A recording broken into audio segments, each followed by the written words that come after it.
जय सत्यम सिद्धाय नमः। अब मैं आपसे अपना एक और अनुभव शेयर करती हूँ, अपना आध्यात्मिक अनुभव। हर नए साल को अखंड महायज्ञ होता है और अखंड महायज्ञ सुबह 7 बजे से शुरू होके और शाम को 5 बजे तक चलता है निरंतर, ये बीच में रुकता नहीं है। गुरु महाराज जी आरंभ करते हैं, तो गुरु महाराज जी बैठे थे, साथ और भी भक्त थे, आसपास बैठे थे, सब यज्ञ कर रहे थे और मंत्रोच्चार चल रहा था। और मैं इधर बैठी थी सामने की तरफ, हवन वेदी से अलग। तो मैं रेही क्रिया योग करते हुए मंत्र जप कर रही थी, गुरु का स्मरण कर रही थी।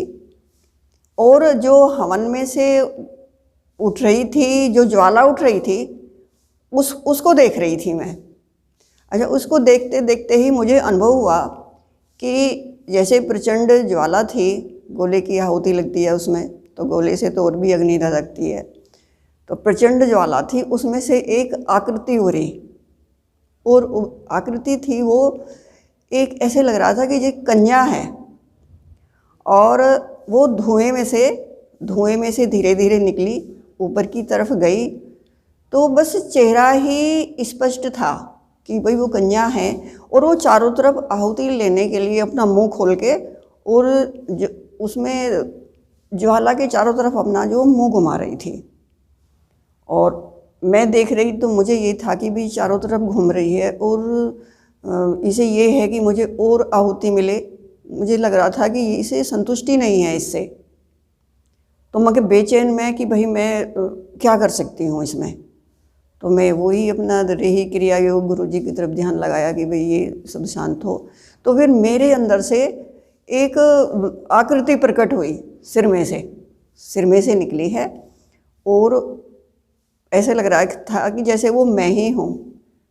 पर उसने लांग वाली धोती पहन रखी थी, जैसी लेडीज पहनती हैं, और लंबी चोटी, और कंचू की थी, जैसे पुराने ज़माने में पहनते थे लड़कियाँ, वो पहने हुए हूँ। और मेरे दोनों हाथ पस्सों बने हुए हैं इस तरीके से, और वो मुझ में से इस तरीके से निकली और सीधे निकल के ऊपर मेरे मस्तक के सामने से हवन वेदी के ऊपर जाकर खड़ी हो गई, क्योंकि हवन बहुत ऊंचा था उस टाइम पर, हवन कुंड।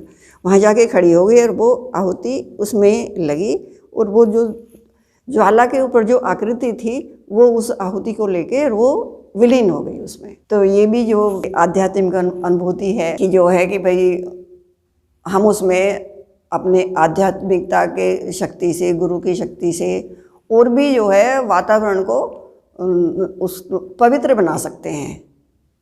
क्योंकि रेही क्रिया योग भी करते हैं हम, और बराबर जब ध्यान, इससे नई नई अनुभूतियाँ भी होती हैं कि जो हमने ना कभी सुनी हैं ना देखी हैं, और खुद स्वयं उसमें शामिल होते हैं। यही है कि भाई गुरु बिना ज्ञान नहीं, तो गुरु बिना तो ज्ञान प्रकट होता ही नहीं है किसी भी तरह का, और आध्यात्मिक ज्ञान तो बिल्कुल भी नहीं।